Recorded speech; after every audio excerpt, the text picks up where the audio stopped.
Hello friends, स्वागत है एक नई वीडियो में। अगर आपके पास भी Realme C83 5G है और आपको भी अपने फ़ोन में डायल पैड टून्स को इनेबल और डिसेबल करना है तो कैसे आप कर सकते हैं। तो चलिए वीडियो करते हैं स्टार्ट। सबसे पहले आपको अपने फ़ोन में सेटिंग्स को करना है ओपन, ऊपर की तरफ स्क्रॉल करना है।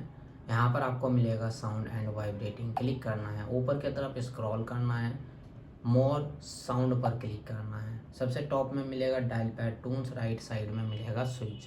अगर आपको डायल पैड टून्स को डिसेबल करना है तो स्विच पर क्लिक करके डिसेबल करेंगे, आपका डायल पैड टून्स डिसेबल हो जाएगा।